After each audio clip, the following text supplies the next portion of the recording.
Okay, so இந்த சனிக்கிழமை school தொடங்குது.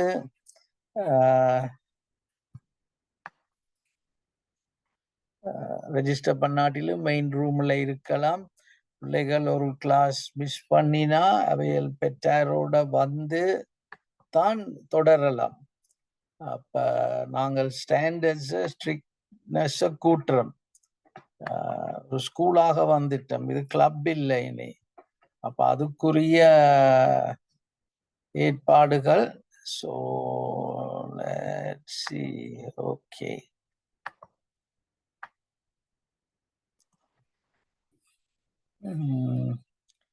ரெண்டு மணிக்கு ஸ்கூல் தொடங்குது. 2லிருந்து 2:45க்கு ஹோம்ஒர்க்கை வெரிஃபை பண்ணி செய்யாம வந்தா அதை கம்ப்ளீட் பண்ணணும். அவையல் 2:45க்கு முதல் செய்து முடிக்காட்டி அண்டையான் வகுப்புல அவையல் பார்ட்டிசிபேட் பண்ண இயலாது. மெயின் ரூம்ல இருக்கலாம். 2 போன் இல்லையண்டா பின்னால இருந்து கேட்கலாம். பட் அவையல் முன்னால வந்து குழப்பப்படாது. ஹோம்ஒர்க்குக்கு மிக முக்கியம் கொடுக்கிறோம். Cameras must be on the whole time of the class, right? என்ன இல்லைன்னா எங்களுக்கு என்ன நடக்குதுன்னு தெரியாது வகுப்புல, ரைட்? அது கதைக்கிற நேரம் ஒரு டெக்னிக்கல் ப்ராப்ளம் வருதா இருந்தா ஆஃப் பண்ணலாம். சண்டேஸ்ல நடக்கிற பேரண்ட்ஸ் மீட்டிங் இஸ் கம்பல்சரி. இந்த சண்டே 3 மணிக்கு பெற்றார வர சொல்லுங்க. நாங்க அவைகளுக்கும் இதை வலியுறுத்துறதுக்கு. அப்படி ஒரு ஆள் வரையிலையா இருந்தா அந்த பிள்ளைகள் மெயின் ரூம்ல இருக்கலாம். இந்த அவைகள் ஒரு டேர்ம் மிஸ் பண்ணுவின. அங்கால அடுத்த வகுப்புகள் கான்வர்சேஷனுக்கு, கிராமருக்கு, இதுகளுக்கு போறதுக்கு.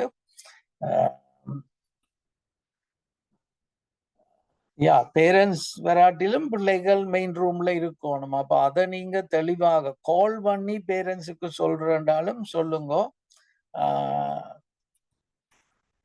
கம்பல்சரி மானிட்டர்ஸ் மீட்டிங் ஒவ்வொரு கடைசி டியூஸ்டேயும் 7:30 மணிக்கு மானிட்டர்ஸ் மீட்டிங் இருக்கும். அப்ப இந்த டியூஸ்டே கடைசி டியூஸ்டே அது கட்டாயமாக மானிட்டர்ஸ் வரணும். பாஸ்டர்ஸ் அண்ட் வைஃப்ஸ் அதுக்கு வந்து நாங்க எல்லாருமே சேர்ந்து தான் ஒரு ஸ்கூலை கட்டி எழுப்பலாம்.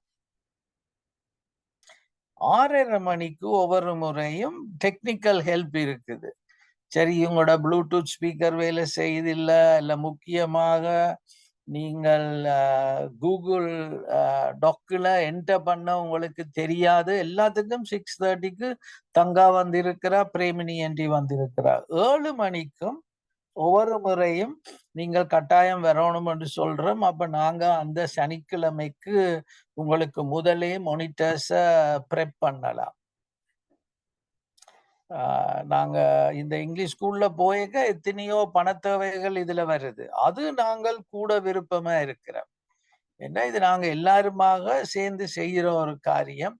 இப்ப உதாரணமாக ஒரு கிரேட் புக் கொண்டு அடிக்க யோசிக்கிறோம்.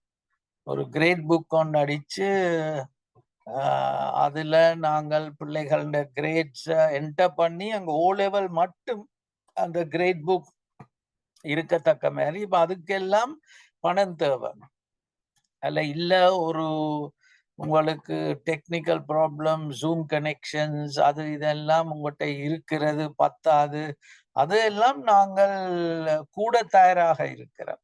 ஏன்னா அது எங்களோட அழைப்புக்கு தேவையான பணம். அது முக்கியமாக ஃபிட்ஷிப்ல இருந்து நல்லாக செய்கிற ஆக்களுக்கு நாங்கள் கூட ரெடியாக இருக்கிறோம். எமர்ஜென்சி ஃபண்டிங், இப்ப ஒரு யாராவது ஒரு ஆள் உங்களோட குடும்பத்துல வருத்தமே வந்து அல்ல காலமே போயினமோ, பெற்றாரா இருந்தா, முக்கியமாக பிள்ளைகளாக இருந்தா, ஃபிட்ஷிப்ல இருக்கிறீங்களாக இருந்தா நாங்க கூட தயாராக நாங்க அதை கொடுக்க விரும்புறோம், ரைட்? ஆனா எல்லாருக்கும் இப்ப நான் நேற்று கௌராலோட கதை கேட்க எல்லாம் சுகரை சரியா கண்ட்ரோல் பண்ணாததால இன்றைக்கு ஒரு பெரிய பில். அப்ப நான் அவர் விளங்கப்படுத்தி சொன்னேன், நான் பாஸ்டர், நாங்கள் இந்த பெரிய பில்ல ஒவ்வொருத்தருக்கும் நாங்கள் கட்டினால் என்ன மெசேஜை சென்ட் பண்றோம்? சரி, சுகரை கவனிக்காமல் இருங்கோ, பிறகு வார பிரச்சனைகளுக்குன்னா அது ஞானம் இல்லையா? இப்போ நாங்க கடவுளை நம்பணும், அந்த வருத்தங்களை அவர் நீக்குவார், நாங்கள் கைவிட இயலாது எங்களோட சக போதகர்களை. ஆனால் நாங்கள் வருமுன் காப்போனா இருந்து அது ஒரு ஞானமான விஷயம்.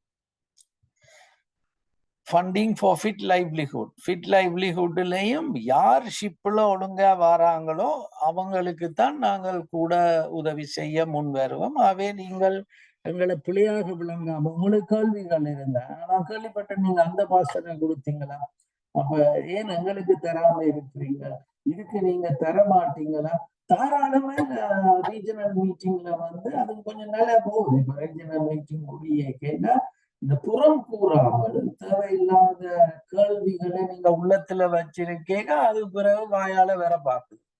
அப்படி இல்லாம நாங்க ஒரு அமைப்பை போட்டு விடுவோம். சரியா? சோ நாங்கள் தொடர்ந்து முன்னால போவோம். கர்த்தர் பெரிய இடங்களில் கொண்டு போறேன். இப்ப இன்றைக்கு ஒரு நல்ல செய்தி. இந்த ஸ்கிரீன் தெரியுது தானே? தெரியுது தெரியுது. Why was Abraham considered a father of faith? அவர் விசுவாசத்தின் தந்தை என்று உண்மையா பைபிள்ல அப்படி இல்லை. அவர் விசுவாசத்தின் தந்தை என்று சொல்லலாம். Coming close to that. அவர் ஏன் விசுவாசத்தின் தந்தையாக கருதப்பட்டார்? ஜெனிசிஸ் 12ஆம் அதிகாரத்தில இருந்து தொடங்குகிறார். முதல் 3 வசனங்கள்ல கர்த்தர் ஆபிரகாமை நோக்கி, சிங்களத்துல கீழே இருக்கு, பார்த்து கொள்ளுங்க. நீ உன் தேசத்தையும் உன் இனத்தையும் உன் தகப்பனுடைய வீட்டையும் விட்டு புறப்பட்டு நான் உனக்கு காண்பிக்கும் தேசத்துக்கு போ. இது எங்கள் எல்லாருக்கும் தெரியும். நான் உன்னை பெரிய ஜாதியாக்கி உன்னை ஆசீர்வதித்து உன் பேரை பெருமைப்படுத்துவேன், நீ ஆசீர்வாதமா இருப்பாய். நல்ல ஒரு ப்ராமிஸ். உன்னை ஆசீர்வதிக்கிறவர்களை ஆசீர்வதிப்பேன், உன்னை சபிக்கிறவனை சபிப்பேன், பூமியில் உள்ள வம்சங்கள் எல்லாம் உனக்குள் ஆசீர்வதிக்கப்படும் என்றார். கர்த்தர் ஆபிரகாமுக்கு சொன்னபடியே அவன் புறப்பட்டு போனான். நாங்க சொல்லுவோம், அடே அப்படி சொல்லி அவர் புறப்பட்டு போனார். லோத்தும் அவனோட கூட போனான். இதுல பாத்தீங்களா, இது செமிகோலன். செமிகோலன் இருக்கேக்க ரெண்டும் அந்த ரிலேட்டட் தாட்ஸ். கடவுள் சொன்னவரா லோத்தை கூட்டிட்டு போய்? அவர் என்ன சொன்னார்? எல்லாத்தையும் விட்டுட்டு வா, என்ன உன் தேசத்தையும் உன் உணத்தையும் உன் தகப்பனுடைய வீட்டையும். இது அவையல் ஆரோன் என்ற நாட்டுல இருக்கேக்க இது வருது. முதல் ஊர்ல இருந்து அவையல் போய் ஆரோன்ல இருந்தவேல் அனைவர் லோட்டை கூட்டிட்டு போறார். லோட்டுக்கு இந்த நேரம் ஒரு 20 வயசு. அப்படி முதல் தகப்பன் வந்து லோத்தை கூட்டிட்டு வாரா, நேரா லோத்துன்னு தகப்பன் செத்து போனார். இப்ப வந்து அந்த தேவை இருக்கே இல்ல. இப்ப எங்களுக்கு பர்க்ஸ்மன் இருக்கேக்க என்ன விதமாக ஒருத்தம் பெண்ண. அப்ப அந்த மாதிரி அவரும் கூட்டிட்டு போனார். ஆனா அது விசுவாசத்திலேயா கூட்டிட்டு போனார்?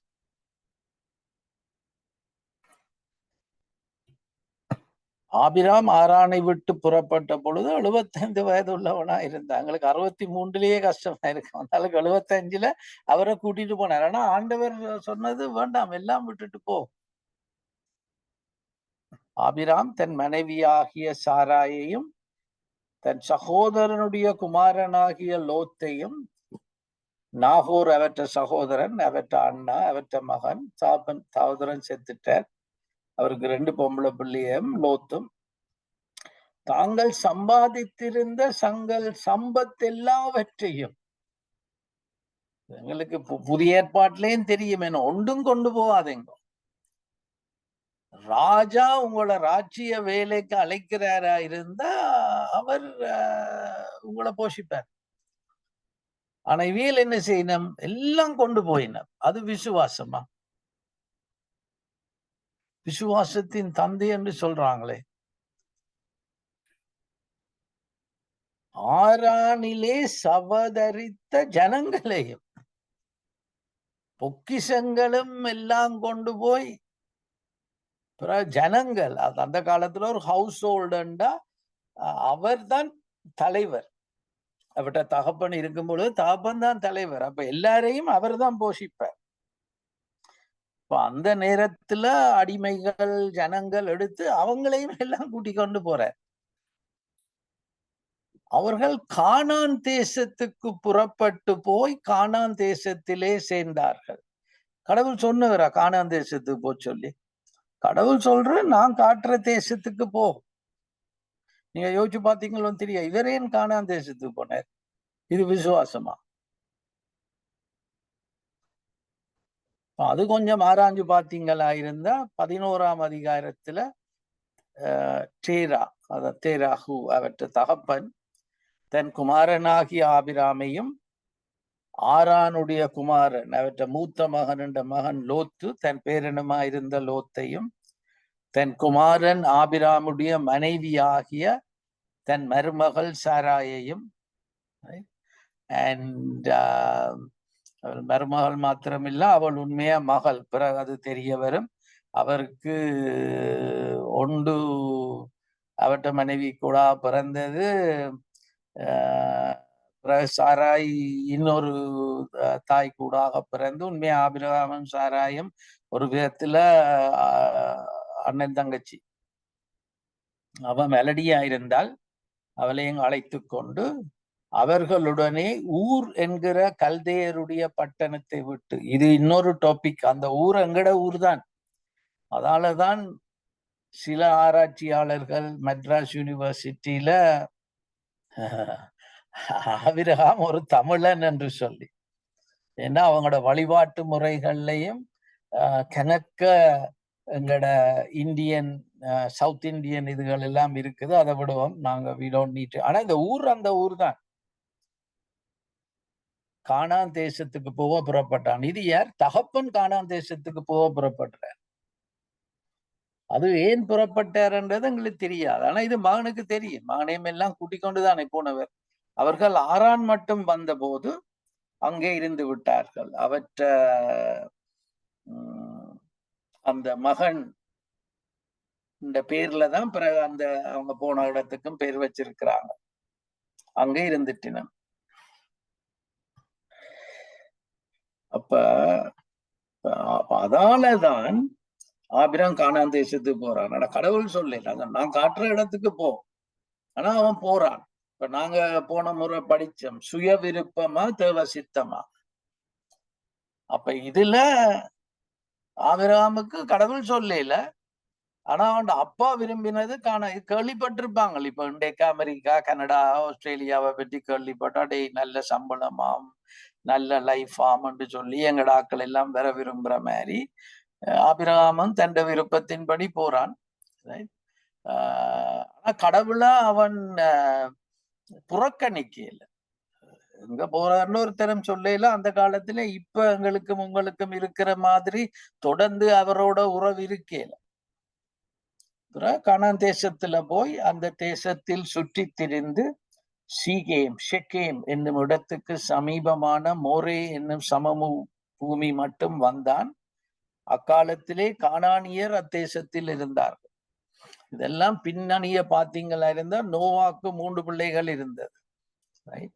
அதுல ஒரு ஆள் ஹேம் வந்து அவர் வைனை குடிச்சு போட்டு நிர்வாணமா இருக்கேக்க வந்து பார்த்துட்டு போய் மற்ற சகோதரங்களுக்கு சொல்லி, அதுல மூத்தவன் அவன் தான் ஷெம்.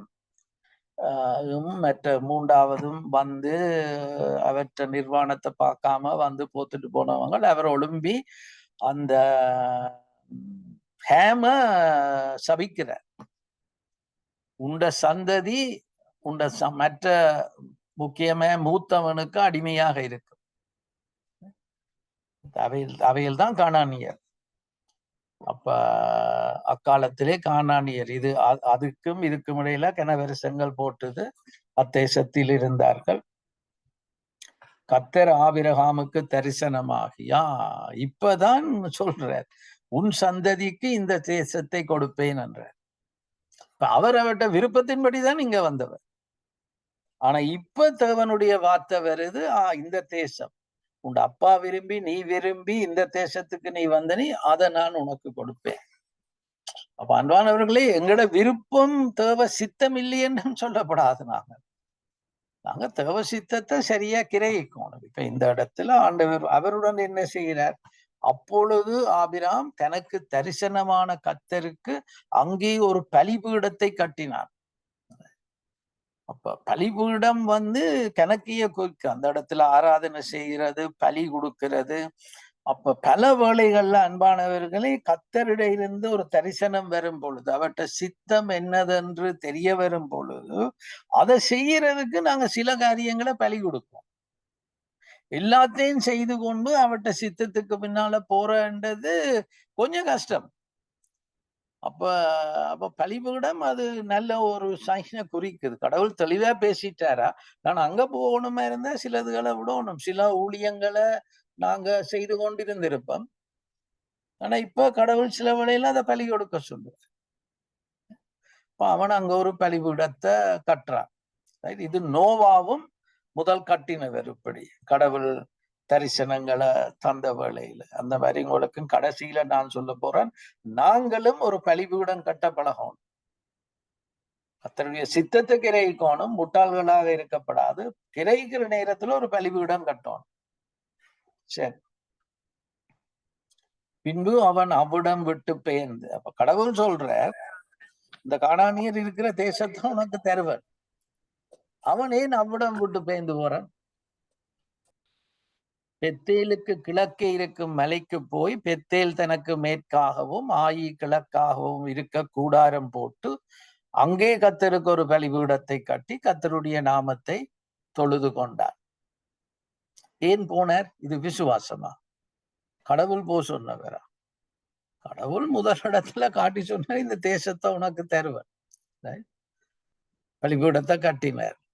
அப்ப இது எங்களுக்கு வடிவா தெரியாதுல ஏன் அவர் புறப்பட்டு போனார் என்று சொல்லி. ஆனா ஒரு கேள்விக்குறிதான், இதேன் அவர் தாரன்னு சொல்றார். அதன் பின் ஆபிராம் புறப்பட்டு திருப்பியும் புறப்படுறார் தெற்கே. அது இங்கிலீஷ் பைபிள்ல நெகே வண்டி இருக்கு. அந்த ஈஸ்ட் கானான் தேசத்தின் இல்ல மட்டும் பிரயாணம் பண்ணி கொண்டு போனவன். ஏன் போனார் தெரியாது. சில வழியில சொல்லலாம், இல்ல அவர் இப்ப நீங்கள் அமெரிக்காவுக்கு வந்தீங்களா இருந்தா லாஸ் ஏஞ்சலிஸ் போய் பார்ப்போம், அந்த நெருப்பு வந்த இடங்கள், நியூயார்க்ல போய் 9/11 வந்த இடங்கள். ஓகே, நாங்க அதை பிள்ளை சொல்லலாது. ரைட், அது பாலந்தேன்னு ஓடுற நாடன்று எல்லாம் கேள்விப்பட்டுத்தான் வந்திருக்கிறார். ஆனால் ஒரு பெரிய விசுவாசம் மாதிரி தெரியல என்ன. ஆனா ஃபாதர் ஆஃப் ஃபெய்த். இந்த செய்தி எனக்கு ஏன் வந்ததா இருந்தா, நான் அந்த கடைசி 2-3 முறை சில வேளையில நான் பிடிக்கிற மாதிரி நான் சொன்ன காரியங்கள் கடவுளும் அவங்கள சர்ச் கட்ட சொன்னேன்.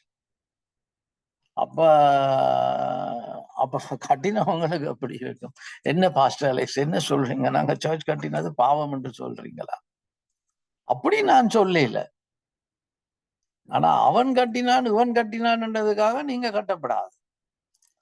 அப்ப அப்ப நான் பார்த்தது, ஏன் இதை கேட்கிறேன்னா இருந்தா, ஒரு பாஸ்டர் என்னோட பாசைக்கிறாங்க, பாஸ்டர் இது கன பேர் இந்த பிள்ளைய விடுறாங்க.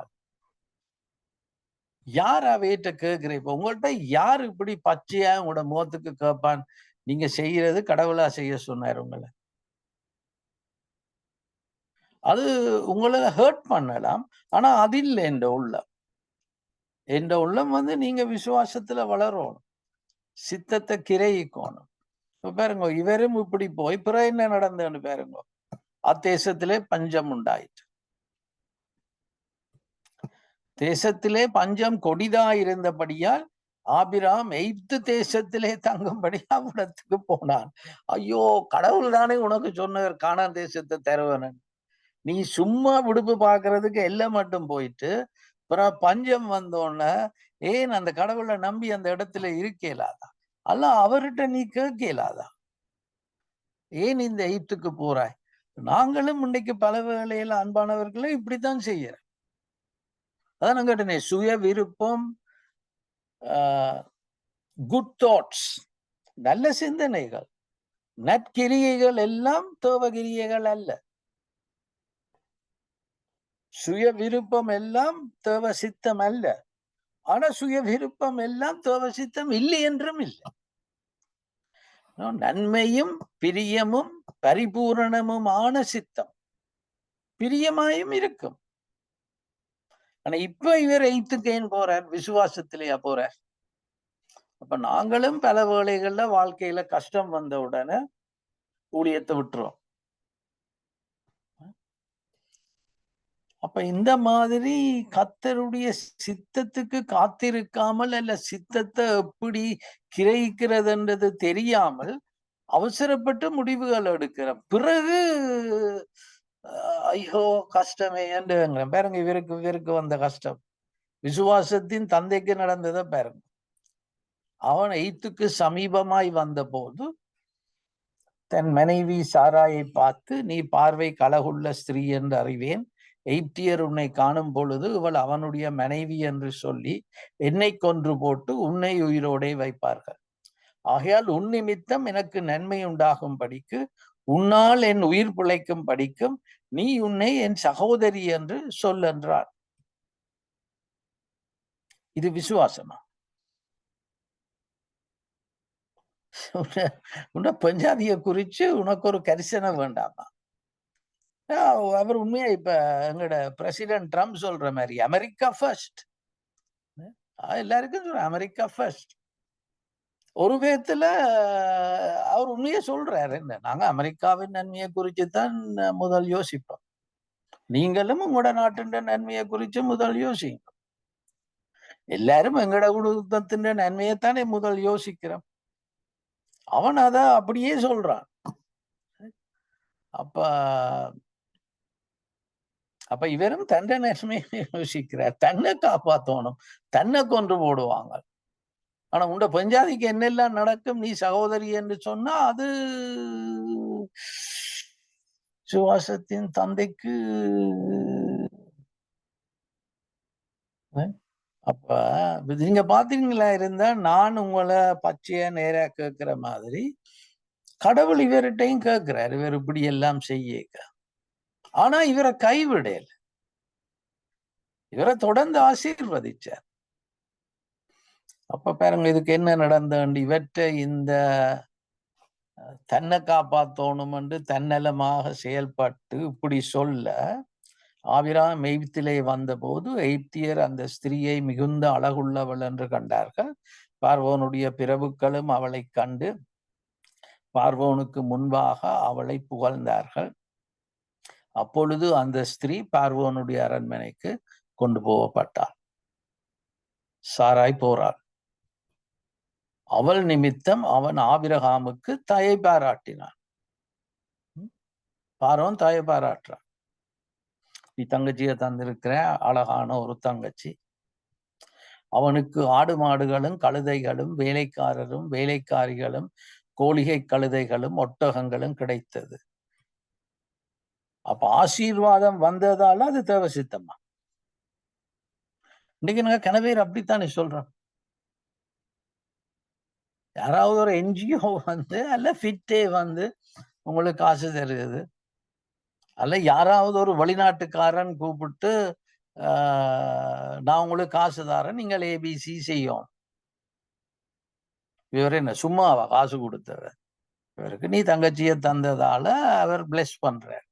அப்ப இவர் இப்ப யோசிச்சார், நான் எய்த்துக்கு போனது சரிதான், அதாலதான் இவ்வளவு ஆசீர்வாதம் வருது. இத பிள்ளையும் விடுறோம். போன முறை சொன்ன மாதிரி சித்தமாண்டது அவற்ற வார்த்தையில இருந்து, லோகோஸ்ல இருந்து ரேமாவு கூடாக வரும். உள்ளத்துல சமாதானம் இருக்கணும். இது தேவ சித்தம் தான். கனி சில வேளையில உடனே வரும், சில வேளையில கனி உடனே வராது. சில வேளையில புலியான கனிகள் உடனே வரும், இவருக்கு வந்த மாதிரி. அப்ப இந்த மாதிரி நாங்க சில வேளையில நினைக்கிறோம், கடவுள் என்ன ஆசீர்வதிச்சு தானே இருக்கிறேன், அப்போ நான் செய்யறது சித்தமே தானே இருக்கணும். உங்களோட உள்ளத்துல சமாதானம் இருக்குதா? வார்த்தையோட ஒத்து போகுதா?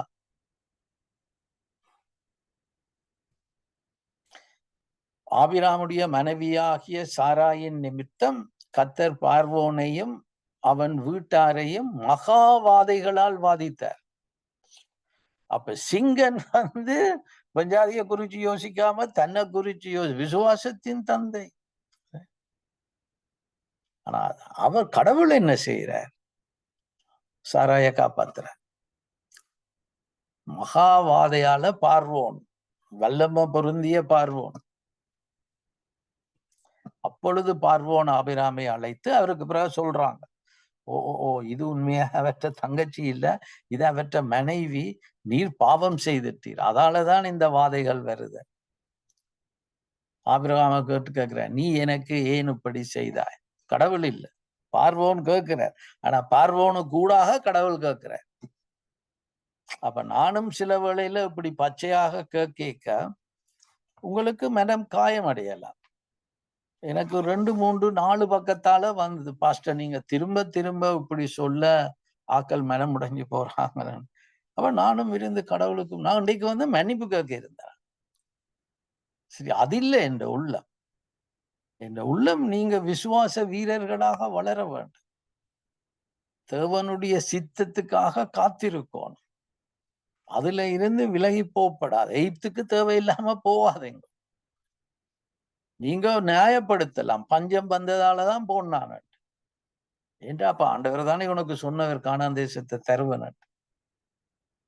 இவர் போக பார்வோன்னுட்ட அடி வேண்டேக்க உண்மையா கடவுள் கொடுக்கிறார். அந்த காலத்துல ஒரு அரசன் கூப்பிட்டு இப்படி கேட்டா நீர் உயிரோடு இருப்பீரோன்றதும் தெரியாது. இவள் உன் மனைவி என்று நீ எனக்கு அறிவியாமற் போனது என்ன? இவளை உன் சகோதரி என்று நீ சொல்ல வேண்டுவது என்ன? இவளை நான் எனக்கு மனைவியாக கொண்டிருப்பேனே, மனைவியாக்கியல கொண்டிருப்பேனே, இதோ உன் மனைவி, இவளை அழைத்து கொண்டு போ என்று சொன்னார். பார்வோன் அவனை குறித்து தன் மனுஷருக்கு கட்டளை கொடுத்தார். அவர்கள் அவனையும் அவன் மனைவியையும் அவனுக்கு உண்டான எல்லாவற்றையும் அனுப்பிவிட்டார்கள். கொண்டிருக்கலாம் என்ன, அப்படி நாம எல்லாத்தையும் கொடுத்து அனுப்புறார்கள். இதான் என்ற உள்ளம் அன்பானவர்கள், இதான் கோ குரூப் உள்ளம். இப்போ உங்களுக்கு எத்தனை இடத்துல யார் வந்து உங்களை நேர முகத்துக்கு கேட்க போறாங்க? இப்படி இப்போ உங்களோட ஆதீனத்துல இருக்கிறீங்களா இருந்தா பெரியவங்களுக்கும் உங்களுக்கும் அந்த உறவு இருக்குதா அப்படி கேட்கறது? உங்களுக்கு என்ன நடக்குதுன்றதா அவங்களுக்கு தெரியுமா? தெரிஞ்சா அப்படி பச்சையா கேட்பாங்களா? பாஸ்டர் நீங்க இது தொடங்கிக்க உண்மையா கடவுள் உங்களோட பேசினார். எப்படி தெரியும் கடவுள் தான் பேசினார்? ஆனா அதே நேரம் கடவுள் ஆசீர்வதிக்கிறார். இப்படி போய் தங்கச்சி என்று சொல்லி மனைவியை கொடுத்து கடவுள் காப்பாத்துறார். பிறகு உழைச்ச எல்லாத்தையும் சேர்த்து அனுப்புறார். உங்களை பாத்தீங்களா இருந்தா ஆபிராமும் அவன் மனைவியும் அவனுக்கு உண்டான யாவும் அவனோட லோத்தும் இவரும் சேர்ந்து திரிகிறார். எய்ப்தை விட்டு தென் திசையில் வந்தார்கள். பழையபடி அந்த கானான் போர்டருக்கு வரையினர். நெகேவ். ஆபிராம் மிருக ஜீவன்களும் வள்ளியும் பொன்னுமான ஆஸ்திகளை உடைய சீமானாக இருந்தார். என்னடா நீ போய் பஞ்சாதிய வித்து இதுகளை பெற்று, ஆனாலும் ஆண்டவர் ஆசீர்வதிக்கிறார், திருத்துறார், பார்வோன் பேச விடுறார். ஆனா பார்வோன் ஆசியலையும் எடுத்துக்கொண்டு வாரார். ஏன்னா கடவுளுக்கு வந்து தான் கொடுத்த வாக்கு தத்தம் உன்னை பெரிய ஜாதியாக்கி.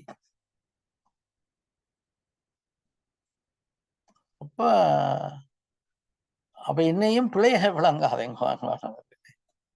ஐ எம் எ டிசைபிளர். ஆட்சி காட்சி சாட்சி உங்களோட வாழ்க்கையில இல்லைண்டா, எனக்கு மாத்திரம் இல்ல, கன பேருக்கு அது தெரியும். ஆனா கன பேருக்கு நேரா முகத்துல கேட்க மாட்டாங்க. ஆனா உங்களோட உள்ளத்தை தேவையில்லாம காயப்படுத்துறதல்ல என்ற உள்ளம். நானே எத்தனையோ பிள்ளைகளை விட்டுருக்கிறேன். அடி வேண்டித்தான் நானும் படிச்சேன். பார்வோன்கிட்ட வேண்டின மாதிரி எத்தனை இடத்துல நான் வேண்டி இருக்கிறேன்.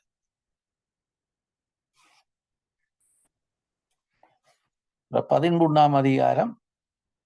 அவன் தன் பிரயாணங்களிலே தெற்கே இருந்து, இப்ப பழையபடி நெபேவுக்கு வந்து பெத்தேல் மட்டும், பெத்தேலுக்கும் ஆயிக்கும் நடுவாக தான் முன்பு கூடாரம் போட்டதும் தான் முதல் ஒரு பலிபீடத்தை கட்டினானே உண்டாக்கினதுமான ஸ்தலம் மட்டும் போனான்.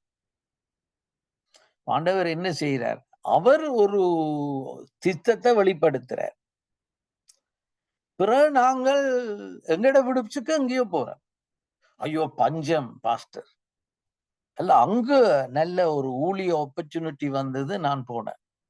கடவுளா போ சொன்னார். நல்ல ஆசீர்வாதம் வந்தது. ஒரு குரூப் கேட்டுது, இப்படி அவங்க நல்ல சம்பளம் தருவன் என்று சொன்னாங்க.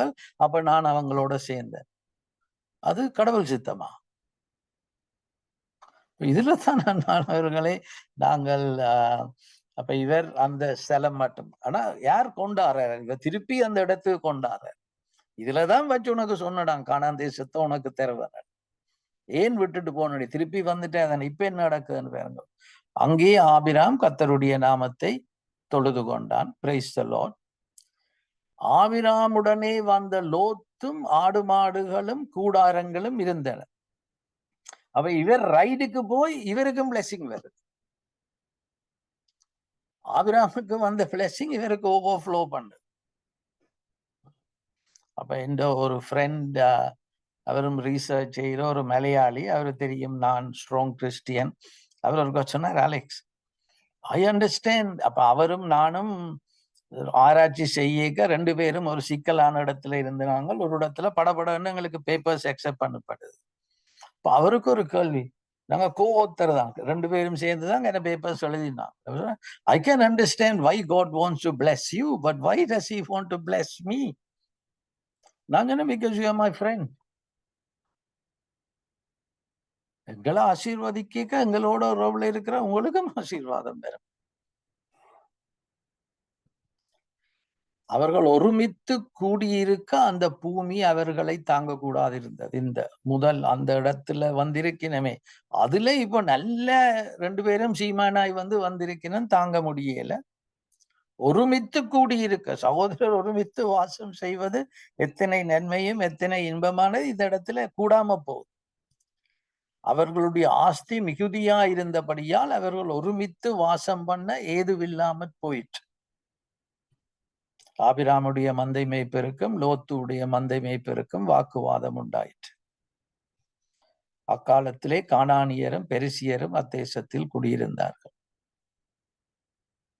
ஆபிராம் லோத்தை நோக்கி, எனக்கும் உனக்கும் என் மெய்ப்பெருக்கும் உன் மெய்ப்பெருக்கும் வாக்குவாதம் வேண்டாம், நாம் சகோதரர். எத்தனை போதையர்மாருக்கு இடையில வாக்குவாதம் வருது.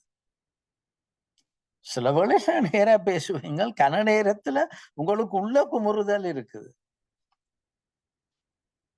நான் செய்ய அவரேன் அதுல சேர்ச்சை கட்டணும்,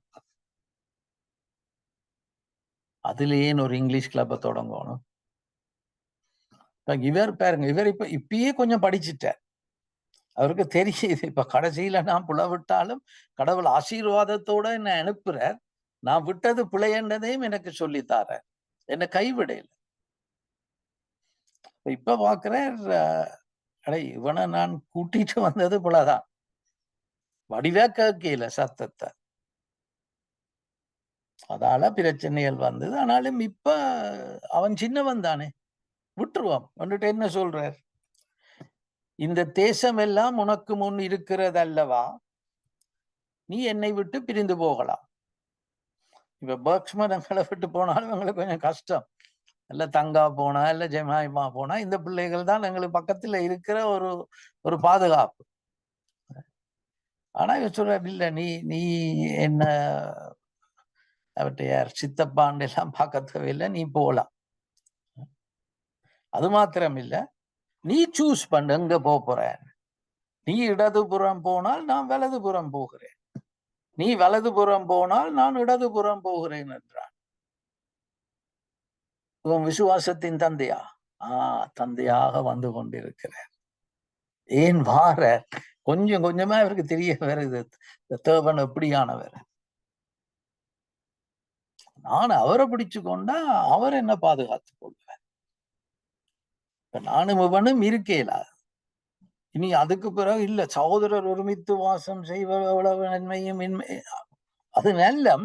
ஆனா சில வேளையில நாங்கள் ஒரு ஊழியம் 2 அதுக்கு பகைச்சு கொண்டு போய் நான் தொடங்குறேன். 2 பேருமே இருந்து இவங்க செய்த மாதிரி, போலும் பானபசும் பிரிஞ்ச மாதிரி. அப்பொழுது லோத்து தன் கண்களை ஏறெடுத்து பார்த்து, யோர்தான் நதிக்கு அருகான சமபூமி முழுவதும் நீர்வளம் பொருந்தினதா இருக்க கண்டான். கத்தர் சோதோமையும் கொமோராவையும் அழிக்கு முன்பே சோவாருக்கு போம் வழி மட்டும் அது கத்தருடைய தோட்டத்தை போலவும் ஏதேன் தோட்டத்தை போலவும் எகிப்து தேசத்தை போலவும் இருந்து இவர் கண்களை ஏறெடுத்து பார்க்க உலகத்தை பார்க்கிற நேரம் எத்தனையோ கவர்ச்சிகள் வரும். அப்பொழுதோத்து யோர்தானுக்கு அருகான சமபூமி முழுவதையும் தெரிந்து கொண்டு கிழக்கே பிரயாணப்பட்டு போனான். இப்படி அவர்கள் ஒருவரை விட்டு ஒருவர் பிரிந்தார்கள். எவ்வளவு பெருந்தன்மைய ஆபிரகாம் விட்டு கொடுத்தார். இன்றைக்கு நாங்கள் நீங்க இதுல கிளப் செய்ய போறீங்களா? சரி பாஸ்டர், நீங்கள் நான் செய்து கொண்டுதான் இருந்தேன், நீங்க செய்ய போறேன், நான் இன்னொரு இடத்துக்கு போறேன். எத்தனை பேர் அப்படி சொல்ல தயாரா இருக்கிறேன்? நான் சொல்லல நீங்க எல்லாத்தையும் கொடுத்து போட்டு போகணும்னு நான் சொல்லல. ஆனா இப்படி அவ்வளவு காண இல்லாம இருக்கே. இப்ப ஃபிட்டுக்கு தலைவராக நான் தொடர்ந்து இருக்கணும் அப்படின்னு நான் தலைவராக தொடர்ந்து இருக்க தேவையில்லை. தலைமத்துவத்தை செய்யக்கூடிய ஒரு ஆள் வந்தால் நான் கடவுள்கிட்ட கேட்பேன், கடவுளே நீர் இப்ப என்ன சொல்றீர்? நான் தலைமத்துவத்தை அவையில கொடுத்து போட்டு அவைகளுக்கு சேவை செய்ய சொல்றீரா? அதுல என்ன போய் இன்னொரு ஊழியம் செய்ய அவர் நல்லா செய்கிறார். பிறகு நான் இருந்து அதுல இருந்து பிற அவரும் இருக்கேக்க நானும் இருக்கேக்க பிற அவர் நான் செய்கிறதுல என்ன உலகத்துல செய்யறதுக்கு எத்தனை எல்லாம் இருக்கு. ஆனா பல வேலைகள்ல இல்லை, நான் தான் ஃபிட்டின் தலைவர், ஃபிட்டின் ஃபவுண்டர் நான் தான். ஐயா, ஃபிட்டின் ஃபவுண்டர் பரிசுத்தாவியார். அப்ப ஏன் நாங்க இப்படி செய்யறோம் இல்ல ஆபிரகாம் மாதிரி? ஏண்டா தேவன் அவளை அறியல், அவருடைய முறைகளை அறியல், அவர் பாதுகாப்பார். நான் முட்டாள் வேலை செய்தார். ஆபிராம் கானான் தேசத்தில் குடியிருந்தார். இப்ப பாத்தீங்களா இருந்தா கொஞ்சம் படிச்சுட்டார். அழைத்த ஊழியத்துல நிலைத்திருங்க, அன்லஸ் ஆண்டவர் அதை கொடுக்க சொன்னா இன்னொரு அவர் கானான் தேசத்துல இருக்கிறார். நெகேவுக்கும் போயில ஈத்துக்கும் போயில. லோத்து அந்த யோர்தானுக்கு அருமான சமபூமியிலே பட்டணங்களில் வாசம் பண்ணி சோதோமுக்கு நேராக கூடாரம் போட்டான். சோதோமின் ஜனங்கள் பொல்லாதவர்களும் கத்தருக்கு முன்பாக மகாபாவிகளாயும் இருந்தார். இன்றைக்கு எல்லாம் வெளிநாடு போக விரும்பினோம். பல மேலத்தைய நாடுகள் கத்தருக்கு விரோதமாய் பயங்கர பாவங்களை செய்யறாங்க. நாங்களும் அதுல போய் ஒரு வீட்டை வேண்டி காசு வருகுதுன்றதால கடவுளுடைய சித்தமா? நான் ஐ திங்க் டொட்டில் கேட்டேன், நான் உங்களுக்கு வெளிநாடு போக ஒரு சான்ஸ் கிடைக்குது, நீங்க ஒரு 2ஆம் கல்வி கேட்பீங்களா? இது கடவுளுடைய சித்தம் இல்லாம இருக்குமோ?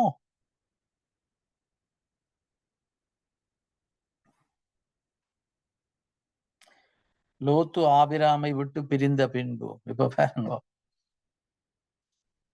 ஆபிரகாம் தேவனை பற்றி அறிஞ்சு பெருந்தன்மையா சொல்றான், நீ சூஸ் பண்ணு, நீ ஒரு பக்கம் போனா நான் மற்ற பக்கம் போறேன். கத்தர் ஆபிராமை நோக்கி, உன் கண்களை ஏறெடுத்து நீ இருக்கிற இடத்திலே இருந்து வடக்கேயும் தெற்கேயும் கிழக்கேயும் மேற்கேயும் நோக்கிப்பார். நீ பார்க்கிற இந்த பூமி புழுவதையும் நான் உனக்கும் உன் சந்ததிக்கும் என்றென்றைக்கும் இருக்கும்படி கொடுத்து உன் சந்ததியை பூமியின் தூளை போல பெருக பண்ணுவேன். ஒருவன் பூமியின் தூளை எண்ண கூடுமானால் உன் சந்ததியும் எண்ணப்படும்.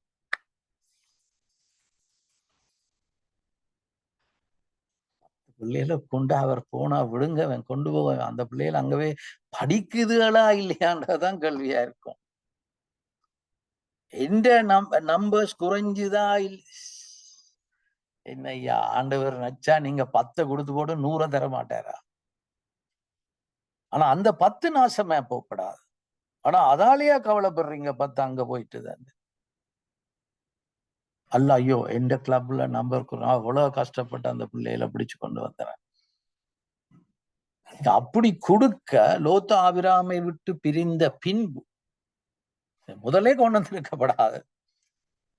இப்ப இத முதலே ஆண்டவர் இந்த வாக்கு தத்தத்தை ஆபிராம கொடுத்தா லோத்து என்ன செய்து, ஐயோ இவரோட ஒட்டி கொண்டு இருப்போம் தொடர்ந்து ஒரு மாதிரி மேனேஜ் பண்ணிக்கொண்டு. அப்ப அவன் ஆசீர்வாதம் எனக்கு இல்ல கடவுள் பார்த்தார், நீ எப்ப நீ விட்ட பிள்ளைய உணர்ந்து அவனை விடு, அவனை பிடிச்சு வச்சு கொண்டு இருக்காத. நாளைக்கு ஒரு நேரம் பேர்க்ஸ்மனை விடணுமா இருந்தா தங்காவை விடணும், ஜெமைமாவை விடணும், டொட்டை விடணும். கேள்வி வந்து ஐயோ ஆண்டவரே உம்முடைய சித்தம் என்ன? அந்த பிள்ளைகளை வளர்த்து விட்டோம், நாங்க இனி அதுல மேர் தட்டி கொண்டிருக்க தேவையில்லை. நாங்க தான் வளர்த்து விட்டோம் என்றும் சொல்ல மாட்டோம்.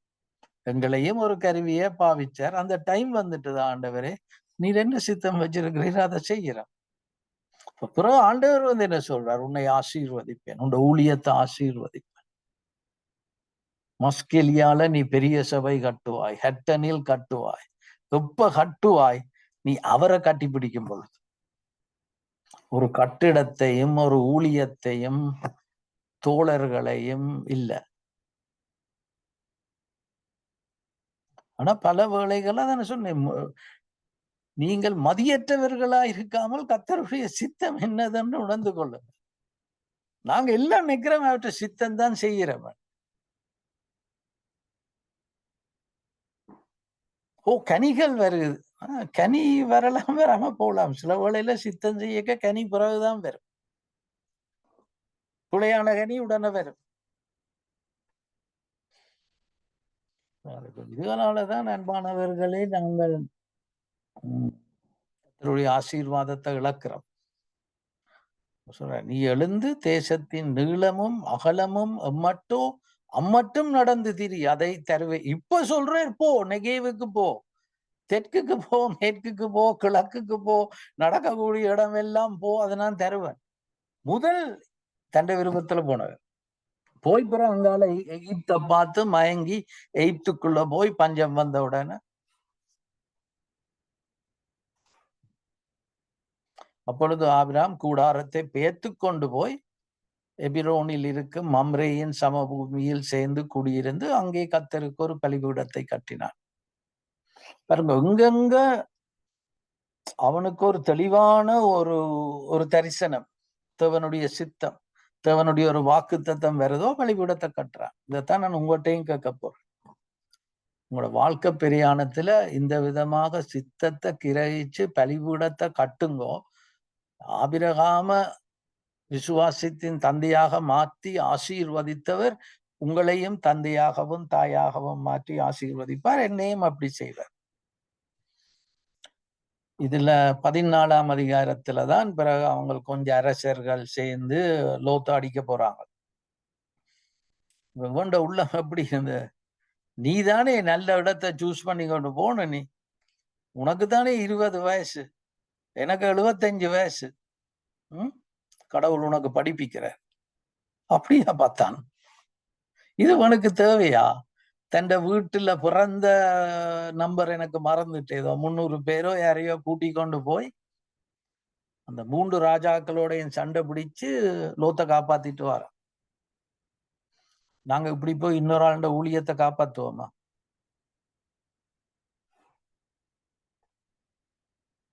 உண்மையான அன்பு இருந்தா செய்வோம். பெருமைக்கு சொல்ல ஃபிட் வந்து அப்படித்தான் வந்திருக்கு. உங்களோட ஊழியங்களை நாங்கள் தாங்கணும், ஒழுப்பி விடணும். அதுக்கு நீங்க கேட்கிற எல்லாத்தையும் தருவதல்ல, தேவன் சொல்ற எல்லாத்தையும் நாங்க கொடுக்கணும். இப்ப நல்ல ஒரு அமைப்பு சிந்தித்து, நான் சில வேளையில ஒன்று சரி என்று நினைச்சிட்டு போனாலும் 4 பேர் கேட்பாங்க, no no no no no,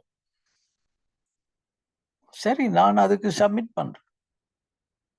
ஆனா உங்களை தூக்கி விடத்தான், ஃபிட்டுக்காக நீங்க இல்லை, உங்களுக்காக தான் ஃபிட் இருக்கு. ஆனா அந்த போற வழி வந்து சீசரா வாங்கும்.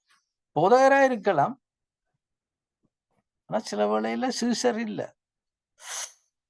இப்படி சொல்றீங்க, யார் கேட்பான் உங்ககிட்ட? இப்படி உங்களோட ஆதீனம் கேட்குமா? உங்ககிட்ட உங்களோட ஆதீனத்துக்கு தெரியுமா? 15ஆம் அதிகாரங்கள் இந்த காரியங்கள் நடந்த பின்பு, எந்த காரியங்கள்? இவர் அங்க போய் லோத்தை காப்பாத்தி அந்த 3 அரசரோட எல்லாம் இதாக்கி இந்த காரியங்கள் நடந்த பின்பு அவருக்கு இப்ப கொஞ்சம் பயம் பெறுது. இப்படி சண்டை பிடிக்க போகலையே முதல், இப்ப நீர் போய் அந்த ராஜாக்களோட சண்டை பிடிச்சு போட்டு உனக்கு என்ன நடக்க போகுது?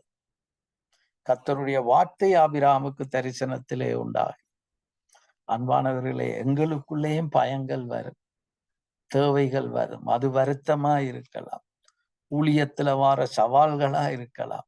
எங்களை வழி நடத்துகிற தேவனுக்கு அதெல்லாம் தெரியும்.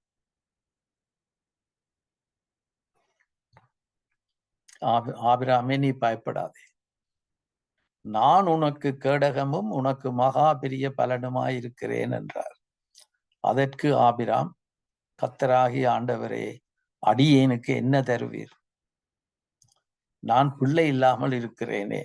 தமஸ்கு ஊரான் ஆகிய இந்த எலியேசர் என் வீட்டு விசாரணை கத்தனாயிருக்கிறானே என்றார். அது இங்கிலீஷ் பைபிள்ல பாத்தீங்களா இருந்தா அவர் சொல்றார், இந்த வேலைக்காரன் தான் என்கிட்ட இருக்க இல்லாத அவங்களோட அந்த மரபு அப்படி, பிள்ளை இல்லையென்றா உங்களோட மெயின் சர்வெண்ட்டுக்கு தான் எல்லாம் போகணும். அப்ப மேபி கர்த்தர் சொன்னது உன்னை பெரிய சந்ததியாக்குவேன் என்றது எனக்கு வயசு போய்கொண்டு இருக்கு, இந்த வேலைக்காரனு கூட தான் நடக்க போதான். உண்மையா இங்கிலீஷ் பைபிள்ல அப்படி கேட்கிறார். பின்னும் ஆபிராம், தேவரீர் எனக்கு புத்திர சந்தானம் அருளவில்லை, இதோ என் வீட்டிலே பிறந்த பிள்ளை எனக்கு சுதந்திரவாளியா இருக்கிறான் என்றார். அது இங்கிலீஷ் பைபிள்ல உண்மையா கேட்கிறார், இவனுக்கு கூடாக உங்களோட வாக்கு தத்துவத்தை நிறைவேற்றும் என்று. அப்பொழுது கர்த்தருடைய வார்த்தை அவனுக்கு உண்டாய். பாருங்க, கர்த்தர் எவ்வளவு கவனமே தன் சித்தத்தை தன் வார்த்தைய வச்சு தன் பிள்ளைய அவருக்கு தெரியும். அவன் இன்னும் விசுவாசத்தின் தந்தையாக வரையில, ஆனா அங்கதான் பிள்ளைய கொண்டு போறன்றதும் அவருக்கு தெரியும். அப்ப அவன் கொஞ்சம் தழும்புறான உடனே வார்த்தை வருது, இவன் உனக்கு சுதந்திரவாளி அல்ல, உன் கற்ப பிறப்பாய் இருப்பவனே உனக்கு சுதந்திரவாளியாவான் என்று சொல்லி அவர் அவனை வெளியே அழைத்து, இந்த வானத்தை அண்ணாந்து பார், இந்த நட்சத்திரங்களை எண்ண உன்னாலே கூடுமானால் அவைகளை எண்ணு என்று சொல்லி, பின்பு அவனை நோக்கி, உன் சந்ததி இவ்வண்ணமாய் இருக்கு. இது எப்படி இருக்கும்? வயசு போது 75 வெளிக்கிட்டவர், இப்ப 80 தாண்டிட்டுது. ஆனாலும் பிடிச்சு கொண்டு இருக்கிறான். அத அவன் யோசிக்கிறான், உனக்கு கூடாக நடக்குமோ? இதை பேர் வளத்துக்குண்ட சந்ததி, வளத்துக்குண்ட ஊழியம் பெருசாகும். கடவுளே, 4 பேர் தான் வராங்க, ஆக மிஞ்சினா 14 வருது. நீ என்ன அப்படி ஏத்துப்படுறா? அது அவற்ற பாதத்துல இருந்து அவற்ற சித்தத்தை கிரைத்தீங்களா இருந்தா சில பேர் அப்படித்தான் பேசுவார்.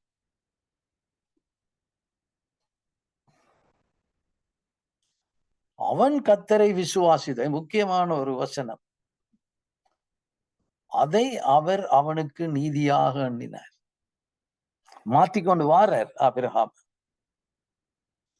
12ஆம் அதிகாரத்துல இந்த விசுவாசமா இருக்கு வரையில். இப்ப அவன் ஆண்டவரே நீர் சொல்றீரா அப்படி? சரி, நான் விசுவாசிக்கிறேன். அதைத்தான் கடவுள் அங்கட்டையும் எதிர்பார்க்கிறேன். நாங்க நம்புவோமா? அவர் சொல்றது கேட்குமா? வார்த்தையின்படி சித்தத்தை கிரைப்போமா? அல்ல முட்டாள்களாக தொடர்ந்து இருப்போமா? அந்த சித்தத்தை விசுவாசிப்போமா? உங்களுக்கு போன முறை சொன்ன நான் நினைக்கிறேன், ரெய்னார்ட் பாங்கே அமெரிக்கால அவற்ற ஒரு கூட்டத்திலேயே 1 மில்லியன் ஆத்துமாக்கள் ரட்சிப்படைஞ்சது இருக்கு. 10 மில்லியன் வரும் அவற்ற கூட்டத்துக்கு, 5 மில்லியன் 10 மில்லியன் வரும். 1 மில்லியன் டிசிஷன் கார்ட்ஸ். இது எங்க தொடங்கினதுன்னா, அவர் ரெண்ட் கட்ட காசு இல்லாமல் லெசோத்தோல இருக்கேக்க நானும் என் டீம் அந்த நாட்டுக்கு போயிருக்கிறேன். அவர் ஒரு ரெண்டுக்காக நேரம் இந்த நேரத்துக்கு முதல் ரெண்ட் கொடுக்கணும் நம்பிக்கொண்டு இருக்கிறார். வருமன் வரையில கடைசியில ஒரு நிமிஷம் இருக்கேக்க அவர் ரோட்டுல நடந்து போயேக்க ஆவியானவர் கர்த்தருடைய வார்த்தை அவனுக்கு உண்டாகி, உனக்கு நான் இவருக்கு ஏதோ $500 ஏதோ தேவைப்பட்டது, உனக்கு ஒரு $1 மில்லியன் தாரதா அல்லது 1 மில்லியன் ஆத்துமாக்களை தாரதா, எது உனக்கு விருப்பம்? அந்த ரோட்டிலேயே முழக்காற்படி, ஆண்டவரே எனக்கு 1 மில்லியன் ஆத்துமாக்களை தரும். எனக்கு $1 மில்லியன் தேவையில்லை. கடைசியில ஒரு கூட்டத்திலேயே 1 மில்லியன் ரட்சிப்படைகிற நிலைக்கு ஆண்டவர் அவரை கொண்டு போனார். எங்களை மாதிரி ரெய்னார்ட் போங்கே இப்ப மரிச்சிட்டார், ஒரு ஜெர்மன். இப்படித்தான் அன்பானவர்களே அவர் உங்களை ஒழுப்ப விரும்புகிறார். ஃபிட் உங்களுக்கு செய்ய விரும்புறதும் லைவ்லிஹுட்டுக்கும் இங்கிலீஷ் ஸ்கூலுக்கும் இது இல்ல, விசுவாசம். சரி, அப்பொழுது அவர் ஆபிராமை நோக்கி, உன் சந்ததியார் தங்களுடையது இல்லாத அந்நிய தேசத்திலே பரதேசிகளாயிருந்து அத்தேசத்தாரை சேவிப்பார்கள் என்றும் அவர்களால் 400 வருஷம் உபத்திரப்படுவார்கள் என்றும் நீ நிச்சயமா அறியக்கள். இப்ப சொல்ற இப்ப உடனே நீ இப்ப இந்த வானத்து நட்சத்திரங்களை மாதிரி இதெல்லாம் வராது. இத பற்றி சொல்ற, நீங்கள் அங்க போய் அடிமையெல்லாம் இருக்க போறீங்க, அப்பதான் உண்மையா கதறி அழுவீங்கள். இப்ப நான் செய்தா அங்க கிரியோனுக்கு செய்த மாதிரி நான் தான் செய்த, இதெல்லாம் வேண்டாம், உண்ட 30,000 வேண்டாம், 300ஓட வா. இப்ப நாங்களும் பல வேளைகள் இப்ப என்ன மாதிரி ஒரு ஆள் எல்லாம் கவனமா இருக்கோம். நான் வந்து நிக்கலாம் எந்த பேச்சு திறமையாலேயோ எந்த படிப்பாலேயோ பணத்தாலேயோ இல்ல கோ குரூப் நிக்கலாம் எங்கட பணத்தாலே. கடவுளுக்கு எங்கட பணமா தேவை. அவர் பிணத்தை பாவிச்சே செய்வார். ஆனா சொல்றேன், 400 வருஷம் உண்ட இந்த இந்த நான் உனக்கு தந்த வாக்கு தத்தம் உடனே நிறைவேற போறேன். இவர்கள் சேவிக்கும் ஜாதிகளை நான் நியாயம் தீர்ப்பேன். இது 8. பின்பு மிகுந்த பொருள்களோட பார்வோன்ல இருந்து வந்த மாதிரி புறப்பட்டு வருவார்கள். நீ சமாதானத்தோடு உன் பிதாக்களிடத்தில் சேருவாய், நல்ல முதிர் வயதிலே அடக்கம் பண்ணப்படுவாய். உங்கள் யாருக்கும் இப்ப சொன்னா, அடே உனக்கு நான் தந்த தரிசனம் இருக்கே, அது நீ இல்லாத நிறைவேற்ற போறது, உண்ட பேர பிள்ளை வேண்டா, ஏற்றுக்கொள்வோமா அத? நீ நிம்மதியே சாப்பா, நீ எனக்கு முன்னால உண்மையா நாங்க எல்லாம் என்ன நினைக்கிறேன், நான் சாதிக்கணும். அதையே நான் சாதிக்கணும், அவருக்கு மகிமை வரும்.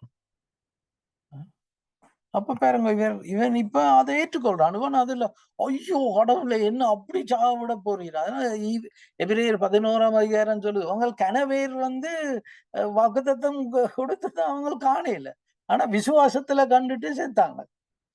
4ஆம் தலைமுறையிலே அவர்கள் இவ்விடத்துக்கு திரும்ப வருவார்கள். ஏனென்றால் ஏமோரியருடைய அக்கிரமம் இன்னும் நிறைவாகவில்லை. ஒன்று இவியலும் இன்னும் கதறி அளப்பலகையில இவங்கட தேசத்தை உங்களுக்கு தாரதுக்கு அவன் பாவம் முத்தோணும். பாவம் செய்து கொண்டுதான் இருந்தாங்க, ஆனாலும் இன்னும் முத்து இல்லை. அதான நான் அவங்களை தண்டிச்சு போட்டு இதை அவங்களுக்கு பாருங்க, அவர் எங்க எந்த லெவல் அவர் யோசிக்கிறார். ஆபிராமுடைய மனைவியாகிய சாராய்க்கு பிள்ளை இல்லாது இருந்தது. எகிப்து தேசத்தாலாகி ஆகார் என்னும் பேர் கொண்ட, நான் பார்க்கிறேன் நேரம் இப்ப தொடங்கி நாங்கள் 9:7:30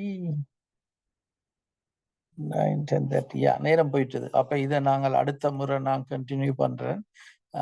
ஆனா அருமையான ஒரு செய்தி அன்பானவர்களே. நான் இத பார்க்க நான் உங்களுக்கு என்ன சொல்லுவேனா இருந்தால், எனக்கு ஒரு சந்தோஷமும் இல்லை. நீங்க எல்லாம் பிள்ளை, நீங்க எல்லாம் பரிசுத்தவாங்க, அதுக்காக நீங்க செய்யற எல்லாம் பரிசுத்தமா இல்லை. ஆனா இயேசுண்ட ரத்தம் அதை கழுவுத, எந்த பாவத்தையும் கழுவு. அப்ப ஆனால் சில வேளையில பார்வோனை பாவிச்ச மாதிரி எங்களை பாவிப்பார். நாங்க உங்களுக்கு அன்பு காட்ட, உங்களோட தேவைகளை சிஸ்டமேட்டிக்கா சந்திக்க, ஒவ்வொருத்தருக்கும் என்ன விருப்பம் இருக்கும். மாஸ்டர், நான் எந்த இந்த தேவைக்கு காசை தாங்க, ஃபிட் தராதா? நாங்க கோகுருப்பட பாக்குற ஒரு ஆளுக்கு நாங்கள் கொடுத்தால்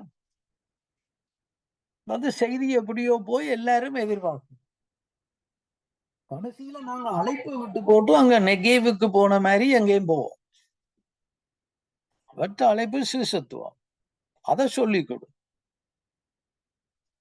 அப்ப இப்படி செய்யக்க நான் அவர்களை ஆசீர்வதிக்கலாம், என்ன கூட கூட அறிஞ்சு கொள்ளுவாங்க.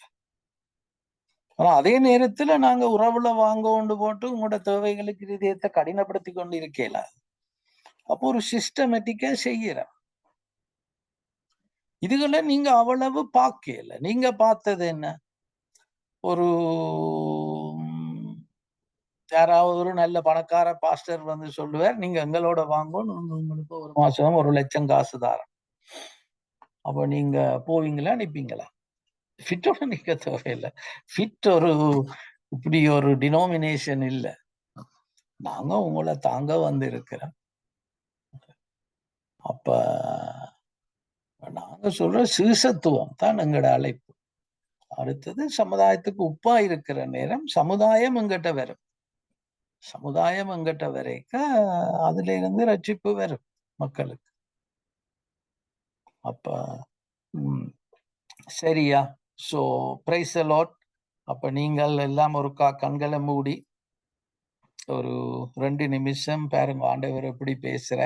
பார்ட் 2 அடுத்த முறை செய்வோம்.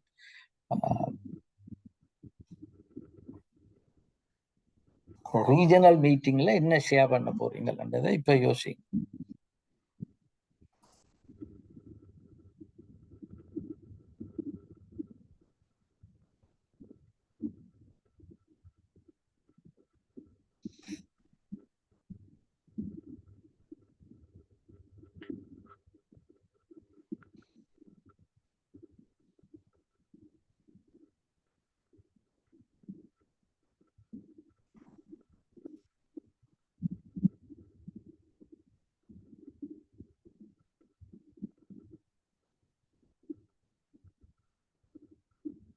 பிதாவே, நல்ல செய்திக்காக உமக்கு நன்றி. எவ்வளவோ தடங்கல்கள் வந்த வேளையிலும் பிதாவே, நாங்கள் உம்முடைய கரத்தை நல்ல ஒரு செய்தியை நீர் தயார் பண்ணி பிதாவே, அதை தடை போடுவதற்கு அசுத்த ஆவிகளின் கிரியைகள் வந்ததையும் காண்கிறோம். ஒவ்வொரு பாஸ்டரையும் ஆசீர்வதிக்கிறேன். ஆபிரகாம் விசுவாசத்தின் தந்தை ஆக இருக்கவில்லை, ஆனால் தேவன், he was the father of faithfulness. நீர் உண்மையுள்ளவராயிருந்தீர், உம்முடைய மகனை நீர் விசுவாசத்தின் தந்தையாக மாற்றினீர். 22ஆம் அதிகாரத்திலே அதுவரை நீர் பொறுமையாக இருந்தீர். எத்தனையோ பேச்சுகளையும் அவருக்கு நேராகவும் மனிதர்களுக்கூடாகவும் சம்பவங்களுக்கூடாகவும் கொடுத்தீர் பிதாவே. ஆனால் நீர் அவர்களை கைவிடவில்லை, ஆசீர்வதித்தீர் பிதாவே. அந்த அற்புதமான அந்த அன்பு, தூய்மையான அந்த வழிநடத்துதலுக்காக நன்றி சொல்கிறேன். ஒவ்வொரு பாஸ்டரையும் ஆசீர்வதிக்கவும்.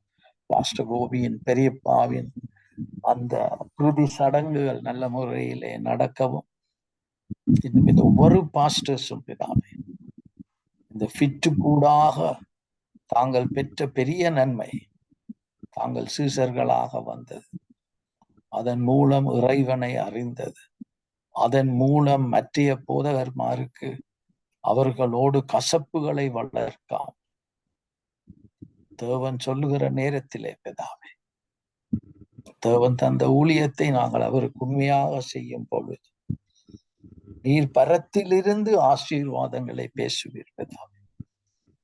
அந்த ரகசியத்தை எங்களுக்கு கற்றுத்தாரும். இந்த ஒரு பாஸ்டரையும் ஆசீர்வதிக்கிறேன். யாரும் நான் சொன்ன வார்த்தைகளால் மனம் நொந்திருந்தால் என்னை மன்னியும் பிதாவே. அவர்களை நோக பண்ணுவது என்னுடைய சித்தம் அல்ல பிதாவே.